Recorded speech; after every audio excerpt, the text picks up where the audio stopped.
Hello, I'm Nicole Springer, Vice President of Professional Development and Inclusive Excellence with Campus Compact, and I want to welcome you to our kickoff webinar for the series highlighting Exploring Equitable Community Campus Relationships. It's an exciting new book that we've co-published with the American Association of Colleges and Universities. Today, we are joined by the editors of this wonderful book. So without further delay, I'm going to hand it over to Cindy Vincent, who's going to get us started. Cindy? Thanks, Nicole. Welcome, everyone. My name is Cindy Vincent. I'm the Director of Strategic Initiatives and Communication at Boston University. And right now, we're just going to start with a round of introductions, and then Professor Sarah Moore will go through our intro. Andrea? Yes. Hi, Cindy. Good afternoon, everyone. My name is Andrea Robles, and I am a sociologist, and I have been studying, practicing, teaching, and now funding participatory research for many years. So that's, I'll turn it over to Suchi. Good afternoon, everybody. I'm so glad we could be on this call together. My name is Suchithara Gururaj. I go by Suchi. I'm a practitioner scholar of university community engagement. Most recently, for the last 15 years, I led community engagement at the University of Texas at Austin. And I will pass on to Carla. Okini ni daniku nadu gyayaki ni amskapi baganyaki. Good afternoon. My name is Carla Bird. I'm a member of the Blackfeet Nation. I previously worked in the Tribal College Network and currently work in tribal outreach at the University of Montana. I'll pass it to Sarah. Hi, everyone. Thanks so much for joining us today. We're really excited to share this space with you. My name is Sarah Moore. I am an associate professor and chair of the sociology department at Salem State University in Salem, Massachusetts. And I also serve as our faculty fellow for our Center for Civic Engagement and our Frederick E. Berry Institute of Politics.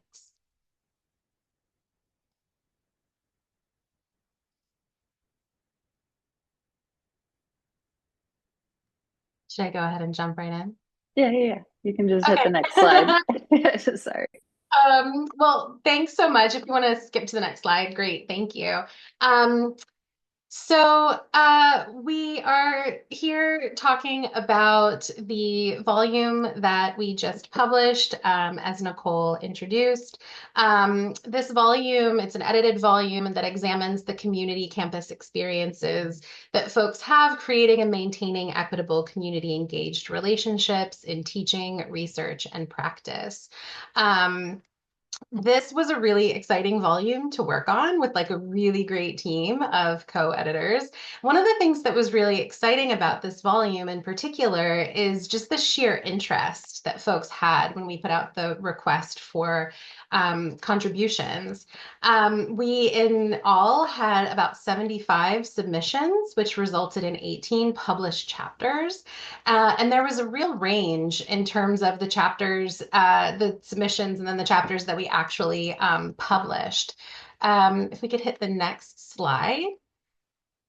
We have a map that shows the different locations where the projects that are highlighted in the book are situated. So you can see there's like a real range in terms of the geography and where our contributors are located, including Alaska and Taiwan, which are not on this particular map, but really exciting to have that many contributions from such a range geographically.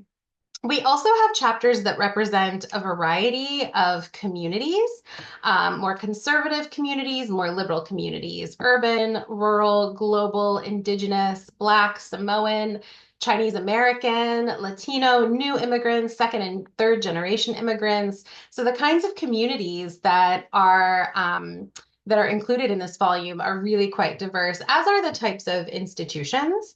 So we have contributions from public R1s and R2s, private R1s and R2s, HBCUs, MSI and HSI institutions. We have a private Catholic institution, land grant institution, small liberal arts, colleges, rural institutions, global institutions. So again, we really wanted to get a range of perspectives and experiences across different types of not only communities, but also institutions. And in addition, we also have chapters that cover a range of different areas, including STEM, the performing arts, communication, public health, education, oral and archival histories. So again, a real range in this book, which we're really excited to share with you. So I think I'm passing it to Cindy to talk a little bit about how the sort of outline is going to go. Or am I passing it to Andrea to just jump right in? Yeah, sorry, I didn't think to make that slide. But basically, the way our book talk is going to go today is we're going to give a general overview of each of the sections of the book. The book's broken out into 5 different sections and different aspects of equitable community engagement, to include areas that focus on frameworks or values or co-production, some tensions and obstacles, as well as practices for institutionalizing this work at a university. And while the book is, or while this presentation is framed from an academic lens, I want to point out that all of the chapters were co-written with community members and center community voices and Indigenous voices throughout the volume, which has been really important to us.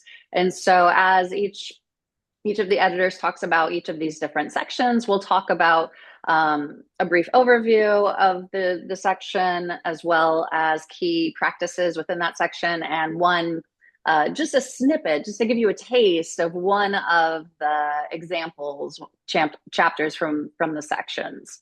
So without further ado, I will pass the mic over to Andrea, who will talk about our first section of the book. Great. Thanks, Cindy. So next slide. Okay, thanks. Just keep it there. So this first section, Frameworks of Equitable Community Engagement, highlights practices and processes that community and university partners found beneficial and meaningful in cultivating collaborative relationships. This section has 3 chapters that highlight different approaches and geographic areas, including Mississippi, Montana, and Tennessee. Each chapter is written, as Cindy said and Sarah said, with academic and community partners, including 3 tribal nations in Montana. These chapters, as was pointed out already, vary in terms of issue areas, context, project goals, and disciplinary voices, yet all offer valuable insights into learning through practice, illustrating efforts to build trust, and achieving mutually beneficial outcomes between the university and the community that emphasize community priorities. So next slide, please. Okay, so some of the equitable strategies include the following. They use explicit frameworks, not ad hoc engagement. So what we mean by this is these chapters illustrate that equitable community engagement is most effective when guided by clearly articulated frameworks with phases, principles, and shared expectations, rather than informal or project-by-project approaches. Second, these frameworks center relationship building as both a process and an outcome. So trust building is not just at the beginning that ends once the project begins, but it is an ongoing, iterative, and foundational to sustaining equitable partnerships over time. So we're looking for that outcome of relationship building. Third, each of these frameworks co-create place-based knowledge with communities. So communities are not sites of just data extraction or service delivery, but sites of knowledge production where lived experience, storytelling, and local history are treated as legitimate and essential forms of expertise. And fourth, also central to these frameworks is that they honor cultural, disciplinary, and methodological plurality. So equity requires openness to multiple ways of knowing, including indigenous epistemologies, communities-based knowledge, and varied disciplinary languages. So there aren't necessarily a uniform methods or definitions in any of these chapters. So next slide, please. So just quickly, just an example, I'm going to point to the diagram on the left. which is from Chapter 1, Sites of Resistance, Sites of Healing, Equitable Community Partnership through Local Resident Engagement by Sweet and Grayson. This chapter seeks to challenge university and community partnerships that focus more on professors, students, and community organizations, but leave out critical voices of people who live in communities. So they provide a framework that creates a space where everyone, residents, students, faculty, and staff can come together as equal partners working toward a shared future. This framework is based on the idea that places carry memories and that those memories impact the people in those places. And they have power to teach us and move us forward toward change if everyone in that group is willing to listen.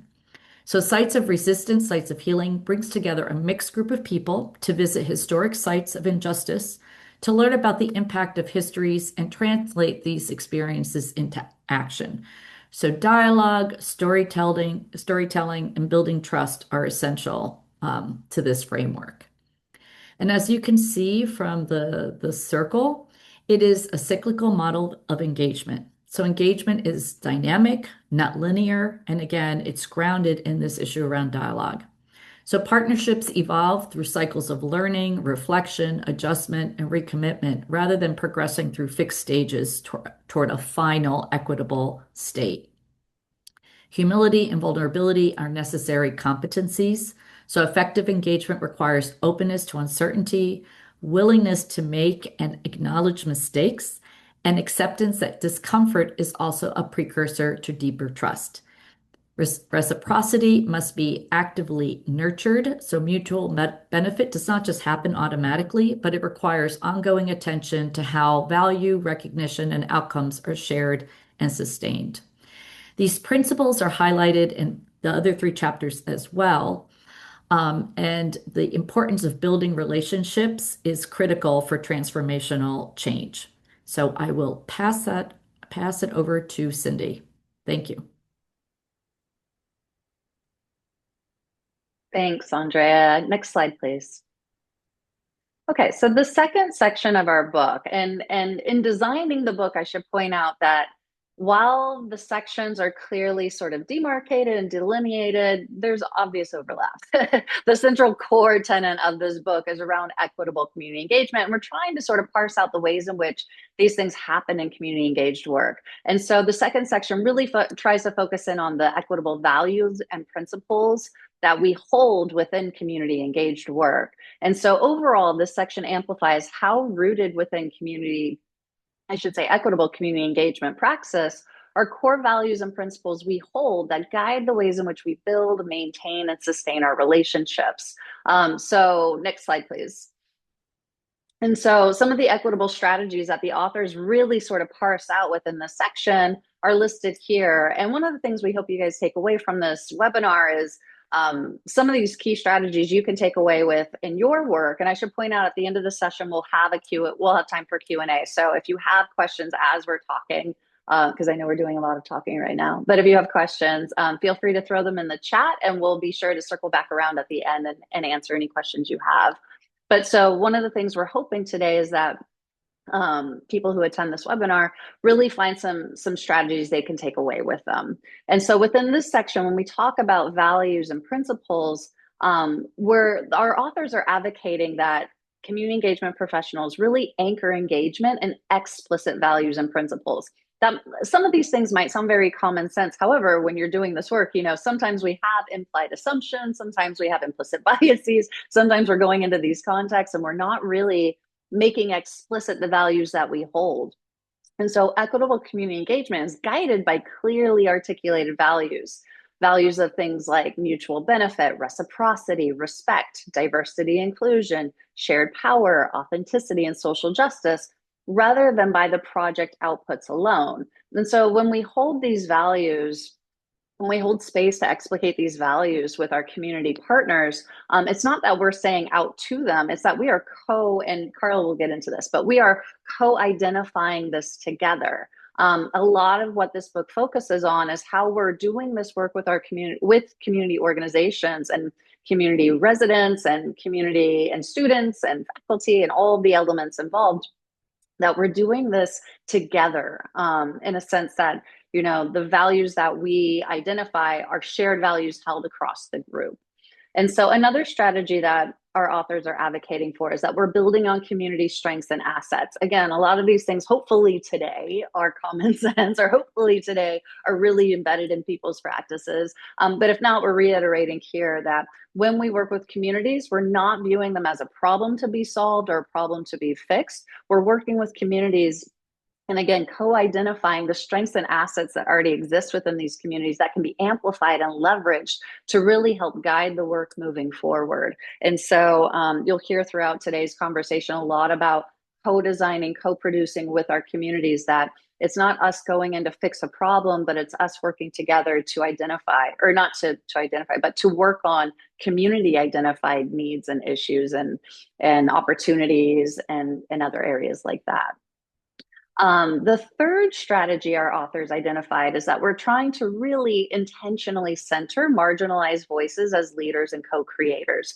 Prior to working at Boston University, I was an associate professor at Salem State University with Dr. Moore here, except I was over in the media and communication department. And so a lot of the times in my own work, I could see other people, particularly in media and production, right? Particularly sort of either exploitatively, taking snippets of voices here and there, or leaving important voices out on the margins. And what we're really saying within any discipline, across every discipline, is that when we work with communities, we're bringing into the center the voices, perspectives, values, assets that the community brings with them. And historically, particularly as an issue of service learning, a lot of the times that gets put to the margin, or that again comes from a deficit model or a savior model. Instead, we're advocating that we're co-designing and co-creating with our communities, but that also means we're sharing power and authority. And so the last point here is that we really are, in addition to power and authority, we're sharing the decision-making that's involved in this as well. And I can attest, as some faculty members, it can be a little bit hard to let go of that power that we have, or that control that we have of like, oh, but my course syllabus and my learning outcomes, and how will this make sure my students get from point A to point B? And what we're advocating for is, in this model and in this framework and in the way we do this work, is that we're really identifying upfront with our community partners how these decisions can be made together, not sort of made by one party and forced upon the other, but that we're in conversation together. And those conversations and dialogues can be quite difficult. And I think this book, I'm biased, right? But I think this book does an excellent job of really going through those tensions and obstacles of like, oh, when we have best intentions, but maybe where does that fall flat? And Dr. Moore will get into that a little bit more. I'm sorry, everyone's a doctor here. I don't know why I keep saying Sarah doctor, but whatever. Sarah will get into that more when she talks about it, when she talks about the tensions and obstacles in the book too. Next slide, please. And so just a quick example here, one that's very near and dear to my own heart, is an example out of rural Western Kansas. So this chapter is chapter 5, Building Equity Through Partnership, developing a rural health equity resource hub for gender-based violence survivors in rural Western Kansas. And so this chapter explores a collaborative rural initiative between Fort Hays State University and gender-based violence survivor service agencies, local government officials, healthcare providers, homeless coalitions, and faith-based organizations. Aimed at developing a gender-based violence resource hub for survivors in rural Western Kansas, all of these entities had to figure out how to work together in an equitable way. And the chapter does a really great job about sort of navigating some of the obstacles that came up with that, but also really more focusing on the values and how they centered those values there. So the partnership positions community members and survivors as co-creators of interventions using a participatory action research framework combined with trauma-informed, strengths-based community practices. It ultimately stresses rural survivors' unique challenges such as geographic isolation, limited access to services, and social stigmatization by combining local knowledge with academic expertise to deliver survivor-centered advocacy. And so that's just a taste of this section. And I talk a little bit too much, so I'm going to go ahead and pass the mic on to Carla Bird, and who will talk about section 3. Next slide, please. Thank you.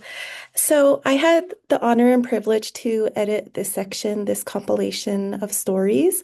And so this section was titled Centering Equity Through Authentic Relationships and Co-Design Approaches. And when we convened early about conceptualizing this book, we knew that relationship building was going to be a huge part of this process. And part of our title is Exploring Equity because we wanted to highlight and feature each story in how they honored equity.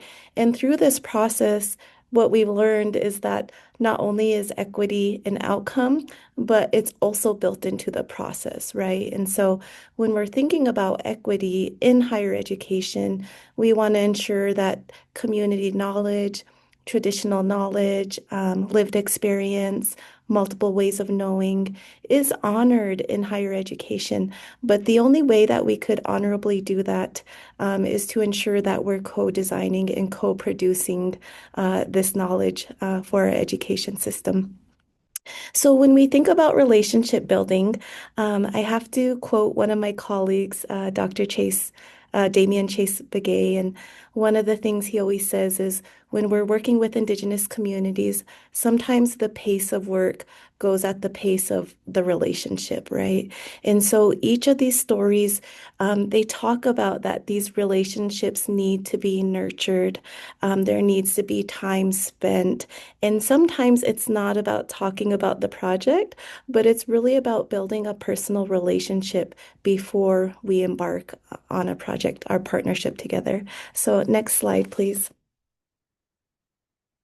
So when we think about co-designing, we want to ensure that we're making an effort that we're moving beyond inclusion and we're entering the area of co-designing and co-creation, right? And so when we're partnering with communities, it's so imperative that we're contacting these communities at the inception of the idea of the project, whereas we're not bringing them in later on, further into the project. And one of the examples I wanted to share, and this story was not in my section, but a story that I'm pretty familiar with was the one from Montana, the Indigenous Ways of Knowing.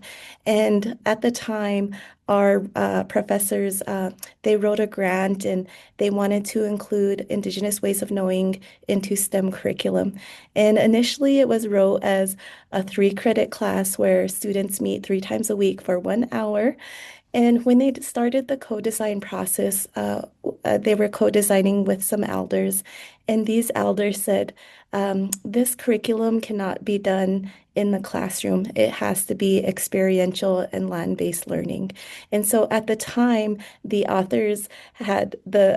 professors had to reinvigorate the idea at the conception and had to say, okay, this is not a 3-credit course where you're sitting in a classroom. This is a course where we're out in the field and we're visiting sacred and significant sites. We're visiting buffalo ranges, buffalo jumps. We're climbing into caves that have ancient symbols of Blackfeet Nation. And so this course became experiential land-based course that was taught by the elders. And so that exemplifies the importance of starting with co-production at the inception of the project. These stories have also used co-design as a primary engagement method. They've also adopted co-production approaches. And when we talk about co-production approaches, we're also talking about, what are we doing if we're creating curriculum, if we're conducting research,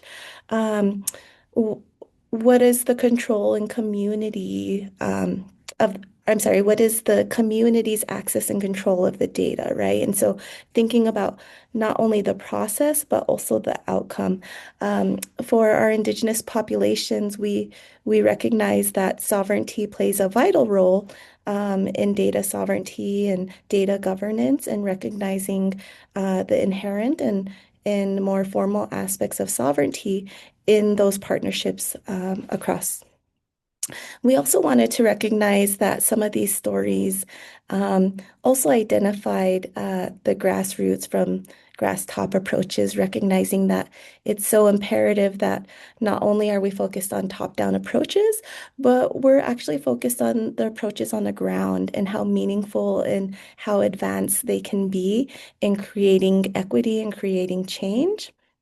And I know Cindy also mentioned, the power dynamics as well, being mindful of power dynamics. And it also reminds me of one of our stories with the AFRICOM Philly story, in which it was so imperative for the faculty to go to the site because when we have our professors and faculty go to the site where maybe the elders may be, that these elders sit in their natural power dynamics versus our faculty and professors, you know, when they're going to the site, the power dynamics shift. And so that's important for our higher education faculty to experience and part of that relationship building and co-production. So with that being said, I'll pass it forward to the next presenter. And that is me. Thanks so much, Carla. So the section that I edited was lessons learned through tensions and obstacles. And one of the things that we were really clear about at the outset was that we didn't want to just focus on sort of traditional success stories, like what worked well from the beginning, because we know that community engaged work and equitable work typically doesn't work that way. Oftentimes we learn lessons through missteps, through mistakes, through miscommunication. And it's working through those tensions and obstacles that, to Carla's point, really helps us build meaningful relationships, right? They take work and they take reflection. Those things are super important. So I'm going to talk a little bit about this cluster of chapters. So in this particular section, we had a range of chapters, again, as we have in all of our sections. We have a chapter that focuses on creating equitable and sustainable relationships with diverse community partners and meaningfully engaging first-year students in particular in a general education curriculum. And this was at a small private Catholic institution, Loras College in Dubuque, Iowa. We have a chapter around negotiating community land trusts and building trust through community co-design processes. And this particular chapter was coming out of Tufts University in Boston, a private R1. We also have a chapter around navigating some of the fraught histories and Indigenous relationships and honoring Indigenous knowledge. And this was at Kansas State University, a public R1. And then a chapter that I want to speak about briefly, which has to do with documenting Chinese American immigrants' experiences in the Arkansas Delta through collecting oral histories. And this was at the University of Central Arkansas, a public R2. And I'll come back to that in just a minute. Some of the themes that came out of these chapters, and we can actually skip to the next slide. One is treating tensions and obstacles as learning opportunities. I think especially in academic spaces, we tend to sort of sweep those tensions and obstacles under the rug. And highlight the things that worked really well. Like that's part of our incentive structure at our institutions, right? Like we're trying to highlight what has worked really well. But again, this particular section, these chapters really highlight the ways in which those challenges are really meaningful learning opportunities. So equity-focused engagement acknowledges that conflict, discomfort, and challenge are inevitable, and that there are also moments of reflection and adaptation and growth rather than failure. Another theme that came through in this particular set of chapters is the importance of confronting historical harms directly. Equitable engagement requires naming and grappling with legacies of exclusion, displacement, institutional violence, rather than avoiding or minimizing the impacts that like persist as a result of those things. So we can talk about, challenges related to the history of land grant institutions, right? Ways in which Indigenous land and Indigenous culture has been erased, right? Like, how do we confront the reality of that? And oftentimes, I think people tend to want to shy away from those conversations because they can be really uncomfortable. Um, and we know that you can't really, again, to Carla's point, build meaningful relationships without really confronting those historical harms and those historical experiences. And to do that, really, we have to center community authority, right? Especially when histories are fraught. So when we're working in these contexts that are shaped by marginalization, partners have to prioritize community-defined narratives, community interests, community expertise, knowledge, and lived experience, especially in decisions around representation and storytelling. And that's definitely relevant for the chapter I'm going to highlight in just a sec. And the last thing that really came through in this set of chapters is the need to adapt university systems to community realities. Again, sometimes in academic spaces, we sort of lose sight of the fact that like we are part of a larger constellation within a given community. And so to really meaningfully and equitably engage with community partners, institutions really have to like rethink, reflect on and rethink research practices, academic curricula, timelines, leadership structures in ways that reduce barriers and burdens on community partners. So that, again, these four sort of themes came out of each one of these chapters as we think about sort of navigating some of these tensions and obstacles. The chapter that I wanted to highlight is called Equity and Belonging in Community Archiving, the Arkansas Chinese Heritage Project. And this is from Emerald Dunn and Zach Smith. And this was a partnership between the University of Central Arkansas and the Chinese Association of Arkansas. This was a really beautiful chapter about a history that I was not super familiar with.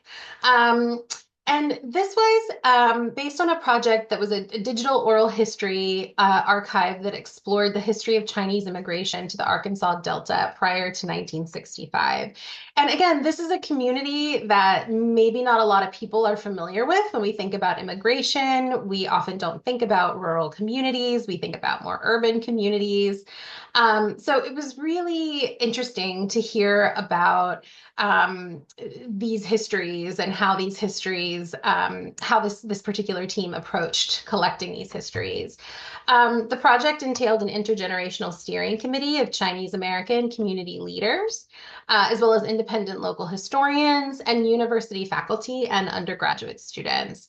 And there was really a focus in this project on representational belonging, which speaks to how community archives can amplify the voices of marginalized communities and really enhancing their sense of identity and belonging and a shared history. And for this group, equity is really framed as visibility. Again, as our other editors have mentioned, this book is really about exploring different ways of understanding equity. And in this particular project, equity is very much tied to visibility. And the goal here is preservation of history and stories.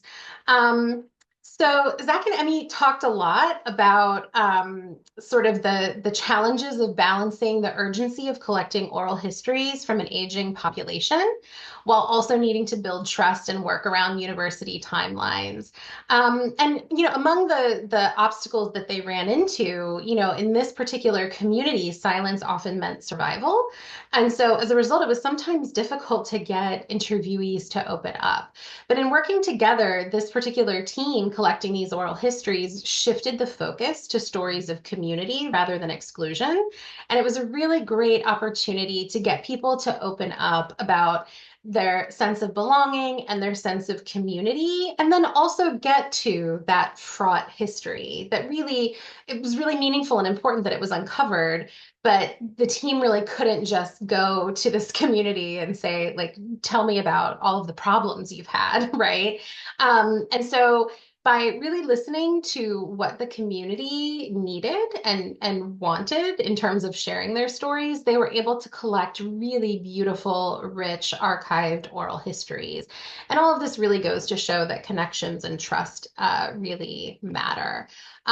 If you want to skip to the next slide, there's an image from this chapter. And then one more slide. Oh, okay. Sorry. One more thing. I was thinking I had another, I thought I had another slide. Some of the key takeaways, though, generally from this set of chapters is that equity work is inherently complex and imperfect, that clear communication is really an important element of equity and equity practice, that flexibility and humility really sustains partnerships. Partners have to be willing to revise plans, redistribute leadership, and acknowledge institutional limits while still being accountable to community needs and interests. And community knowledge really has to guide the problem solving. Solutions to these obstacles and tensions are most effective when they're grounded in community experience rather than just institutional convenience. So I'm going to pass it over to Suchi, who's going to talk about our final section of the book. Thanks, Sarah. Yeah, so the final section of the book sort of brings a lot of these ideas together as we think about, as it says, the institutionalization of equity as pathway to sustainability. And so in this section, we concentrate on how practitioners, community partners, the people of the institution, the people of the community, maximize resources, whether it's people, places, policies, or infrastructure, to create sustained partnerships that hold equity at the center. I'll just take a moment to say in this very complicated time for higher education, this idea of institutionalization is more important than ever because it represents the institutional commitment to its publics. And so you'll hear me repeating a lot of what's been said by my co-editors because all of the chapters leading up to this have given us insight into some of the best practices that people are undertaking that then folks need to institutionalize in institutions. And I say that deliberately. These are institutions on the higher ed side and also on the community side. This chapter specifically, this section of chapters specifically discusses about how equity is not an add-on. And so you've heard that throughout this presentation. It's not an add-on in the project, and it should not be an add-on as it relates to the larger relationship between institutions and community partners represented. So if we could look at the next slide. Thank you. We're really talking about how this might not be an add-on. Specifically, I think a lot about the Carnegie elective classification for community engagement and this idea that effective engagement and laudable engagement is not only pervasive and broad across our institutions, but also deep. And so these chapters will address ensuring that this engagement is deeply embedded into institutions. We talk about how practitioners, academics, administrators, people of higher ed can signal to partners that the relationship is meant to be long-term and sustainable. As both Carla and Sarah have alluded to, we have a lot of constraints on the academic side and the institutional side.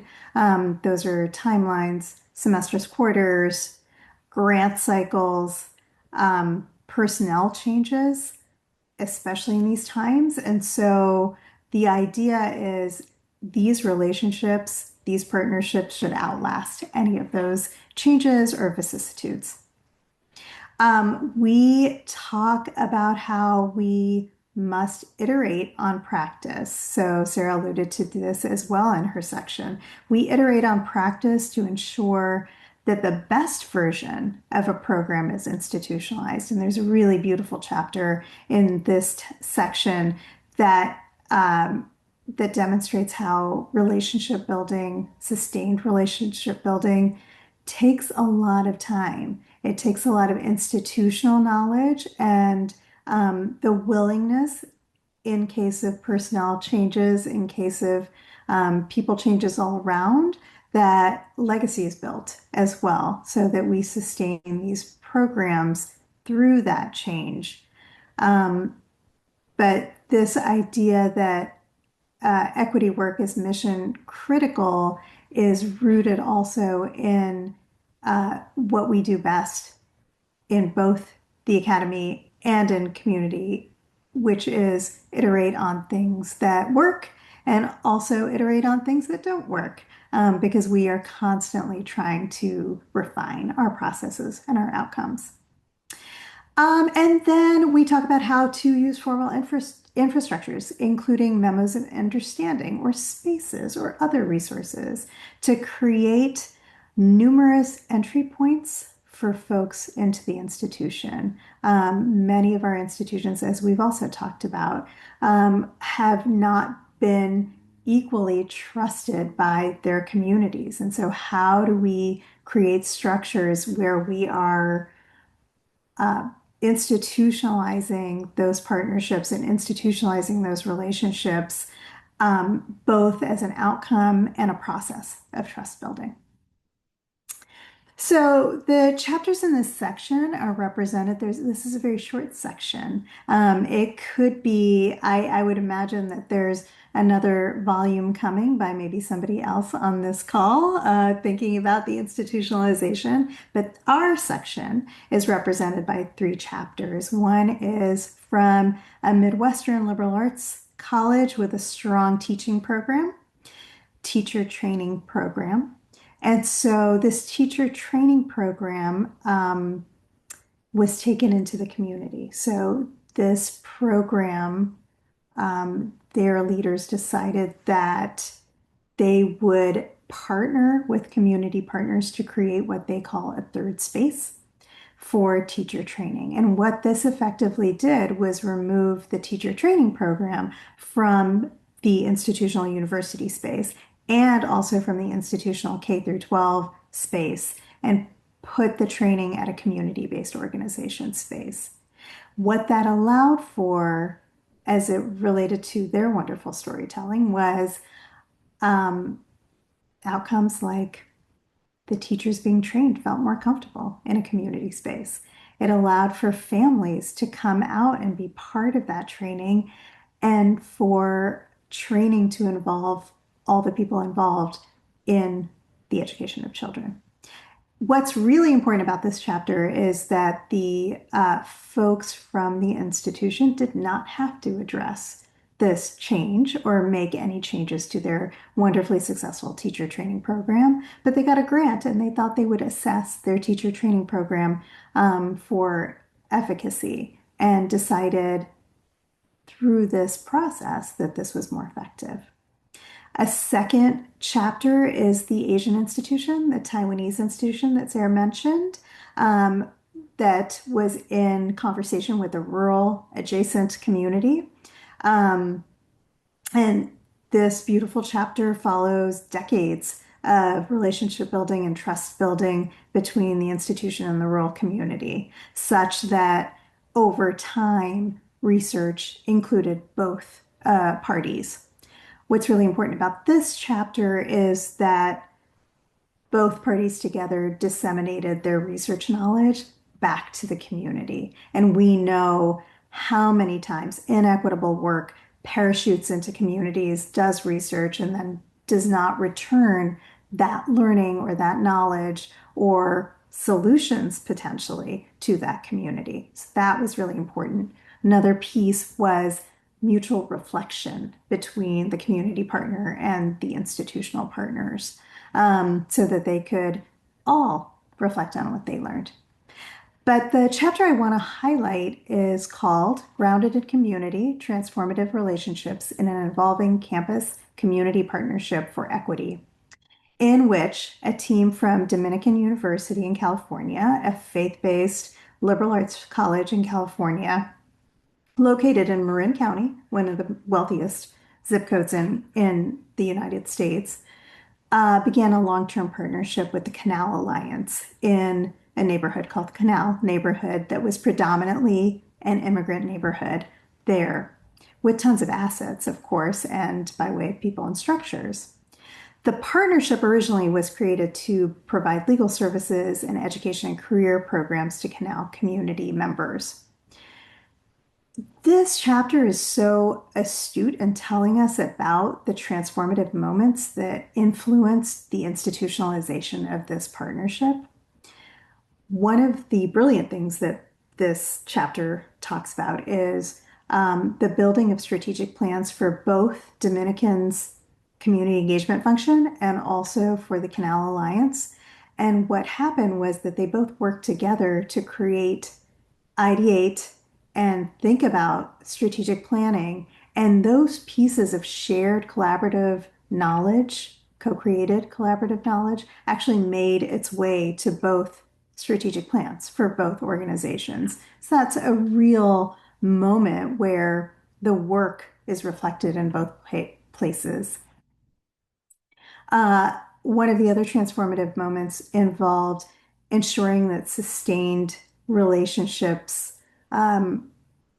were not interrupted by anything, including COVID-19. So during the pandemic, the Dominican folks visited the Canal Alliance folks. They were constantly in touch. This showed the ways that trust building was continued and not even project based during that time. And finally, they together formalized a partnership through an MOU that ensured that partnership resources and support remained even as institutional leaders changed. The most important part, I think, of this chapter is what they say at the end, which is one of the greatest lessons that they learned was how every single person involved in this process was transformed by this process.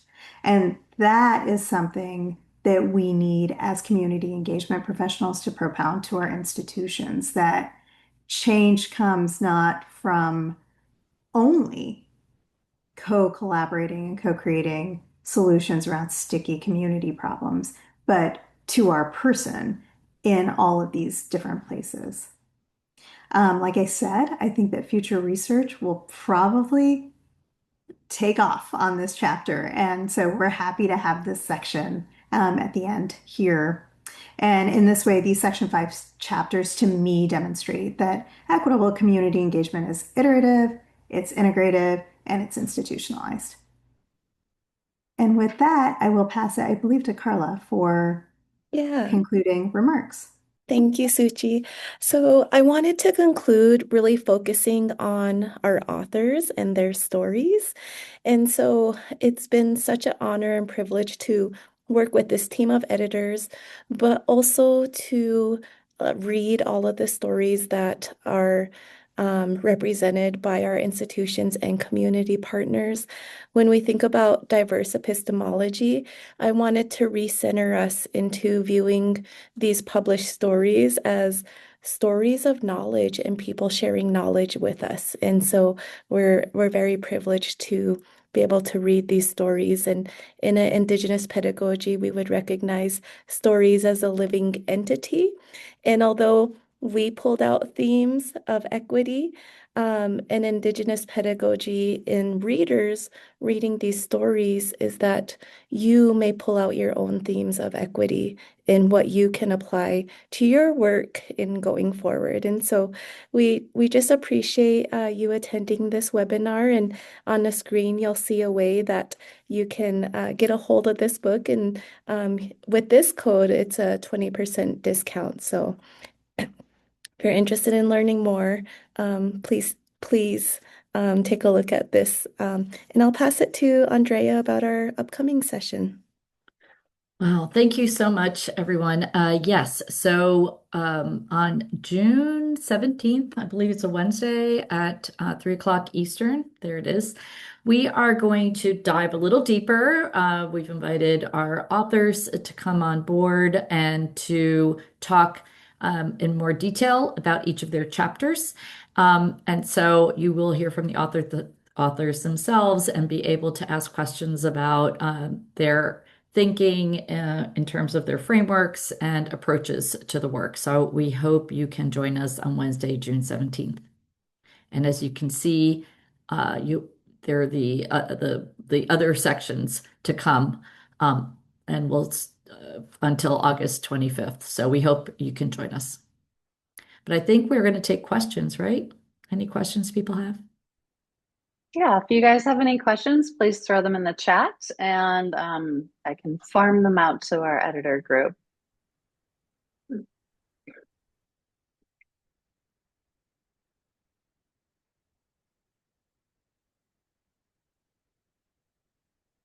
Or because it's like a meeting style, you can just shout them out too.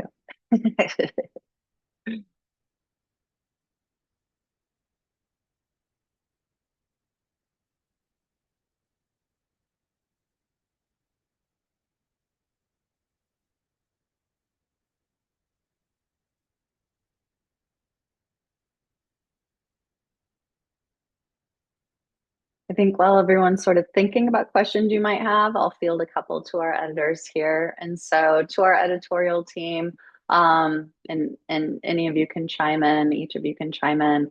What are some like takeaways for you from this experience or from this book that you think will be very beneficial, just across the board, like big picture thinking that you think will be beneficial in your work that you do or in thinking about like the future of this work as we move forward?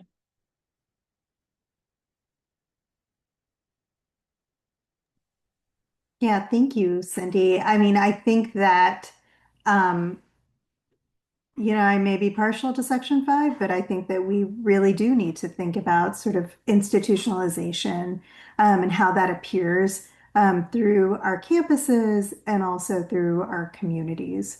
Um, the beauty of this volume is that there are such diverse institutions represented. And so this institutionalization can be different for each institution type or every region or whatnot.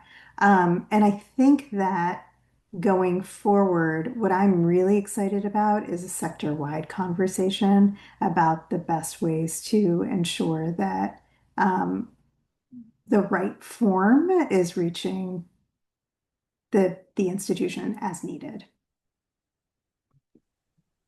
And I just wanted to add that I wanted to recognize our authors as champions because this can be very challenging work.